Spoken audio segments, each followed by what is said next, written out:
these long tours, sometimes we get to be gone from home for about a month at a time.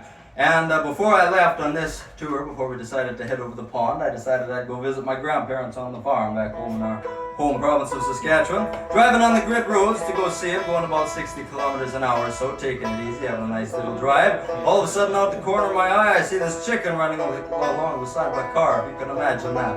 Now, I sped up to about 80 or so, and after going a little ways longer, all of a sudden this chicken appeared. I could have swore that thing had 3 legs, I'll tell you the truth about it.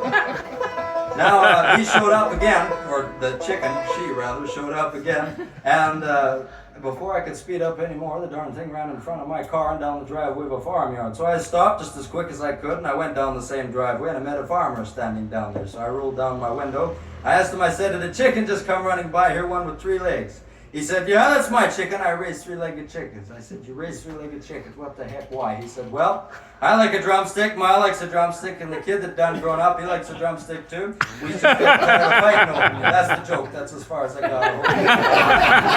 I tell you, no, but I said, that's a mighty fine idea. What does it taste like? He said, I don't know. We've never been able to catch it.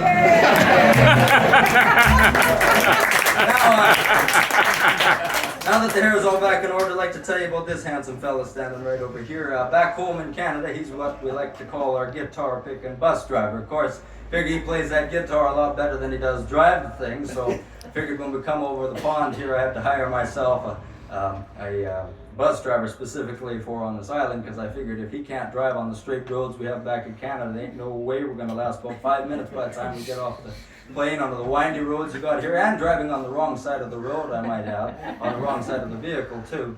But I guess at some point along the way, he had convinced behind my back the driver that I've got hired to let him try out behind the wheel for about 5 minutes, and after that, it only took 5 minutes. The police officer had him pulled over on the side of the road.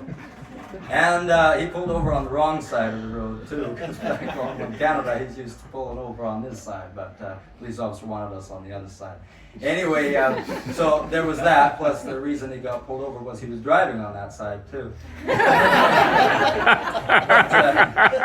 anyway, police officer come up to the window, knocked on the window, Joel rolled down the window, police officer asked, papers? Joel yelled scissors and rolled up the window and drove away. That was pretty good till all of a sudden we heard that funny little siren start up again, come after us. The police officer, he come back for a rematch, and boy did he ever win. Joel got a pretty hefty fine. I told him I might help him pay for it depending on how the merch sales go tonight. No pressure to you folks. But, anyway, aside from his poor driving skills, he is one of the best guitar pickers in the band anyway. And we're